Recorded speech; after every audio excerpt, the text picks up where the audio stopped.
Hey guys, Tyler from Gamer Next Stage, bringing you another episode of True Scary Story Time. Let's get into the actual video, I suppose. This story is called Yes. When I was a child, my family moved to a big, old, 2-story house with big empty rooms and creaking floorboards. Both my parents worked, so I was often alone when I came home from school. One early evening when I came home, the house was still dark. I called out, "Mom," and heard her sing-song voice say, "Yes?" from upstairs. I called her again as I climbed the stairs to see which room she was in, and again got the same reply, "Yes?" We were decorating at the time, and I didn't know my way around the maze of rooms, but she was in one of the far ones right down the hall. I felt uneasy, but I figured that was the only natural thing to feel. So I rushed forward to see my mom, knowing that her presence would calm my fears, as a mother's presence always does. Just as I reached for the handle of the door to let myself in the room, I heard the front door downstairs swing open, and my mother call, "Sweetie, are you home?" in a cheery voice. I jumped back, startled, and ran down the stairs to her.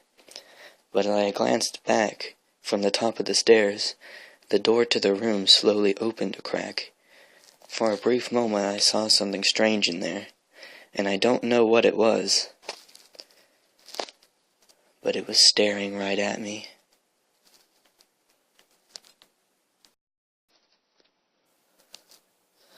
This one is called Pretending to be Asleep Doesn't Work. A young boy is sleeping in his bed on a usual night. He hears footsteps outside his door and peeks out of his eyes to see what is happening. His door swings open quietly to reveal a murderer carrying the corpses of his parents. After silently propping them up on a chair, he writes something on the wall in the blood of the dead bodies. He then hides under the child's bed. The child is scared beyond belief. He can't read the writing on the wall, and he knows the man is under his bed. Like any child, he pretends that he slept through the whole thing and hasn't awoken yet. He lays still as the bodies quietly hearing the breaths from under the bed. An hour passes, and his eyes are adjusting more and more to the darkness. He tries to make out the words, but it's a struggle. He gasps when he finally makes out the sentence.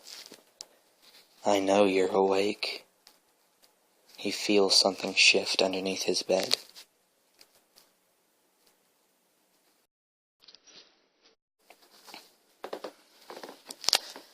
This story is called The Smiling Man. About 5 years ago, I lived downtown in a major city in the U.S. I've always been a night person, so I would often find myself bored after my roommate, who was decidedly not a night person, went to sleep. To pass the time, I used to go for long walks and spend the time thinking. I spent 4 years like that, walking alone at night, and never once had a reason to feel afraid. I also used to joke with my roommate that even the drug dealers in the city were polite. But all of that changed in just a few minutes of one evening. It was Wednesday, somewhere between 1 and 2 in the morning, and I was walking near a police-patrolled park quite a ways from my apartment. It was a quiet night, even for a weeknight, with very little traffic and almost no one on foot. The park, as it was most nights, was completely empty.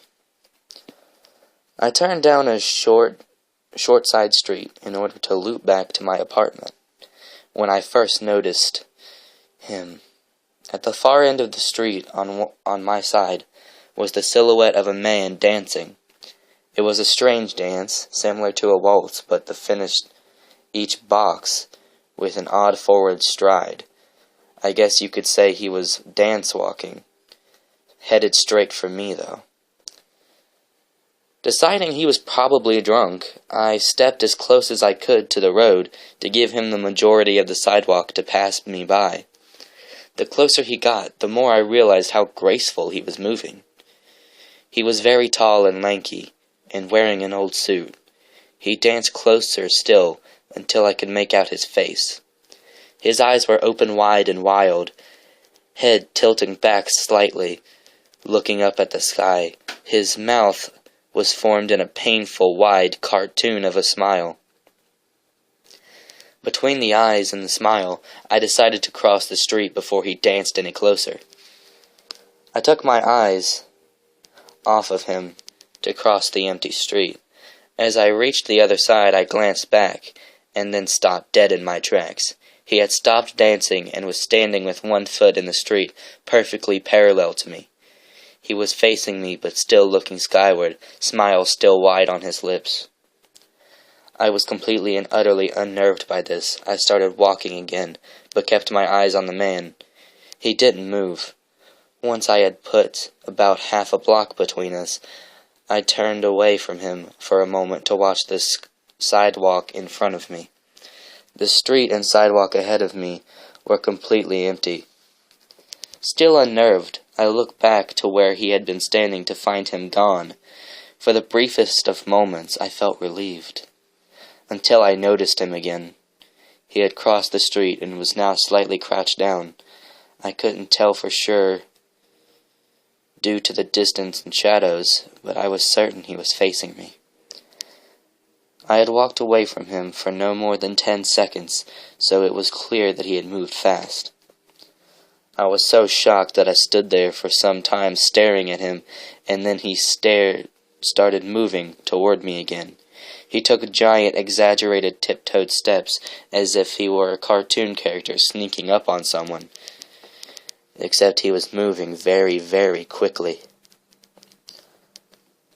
I'd like to say at this point I ran away, or pulled out my pepper spray or my cell phone or anything at all, but I didn't. I just stood there completely frozen as the smiling man crept toward me, and then he stopped again, about a car length apart from me, still smiling his smile, still looking to the sky. When I finally found my voice, I blurted out the first thing that came to my mind.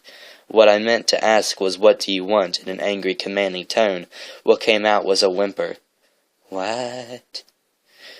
Regardless of whether or not humans can smell fear, they can certainly hear it. I heard it in my own voice, and that only made me more afraid. But he didn't react to it at all. He just stood there smiling. And then, after what felt like forever, he turned around very slowly and started dance-walking away. Just like that. Not wanting to turn my back to him again, I watched him go until he was very far away to almost be out of sight. And then I realized something. He wasn't moving away anymore, nor was he dancing. I watched in horror as the distant shape of him grew larger and larger. He was coming back, and this time he was running. I ran too. I ran until I was off of the side road and back onto a better lit road with sparse traffic. Looking behind me then, he was nowhere to be found. The rest of the way home I kept glancing over my shoulder, always expecting to see his stupid smile, but he was never there. I lived in that city for 6 months after that night, and I never went out for another walk. There was something about his face that always haunted me. He didn't look drunk. He didn't look high. He looked completely and utterly insane.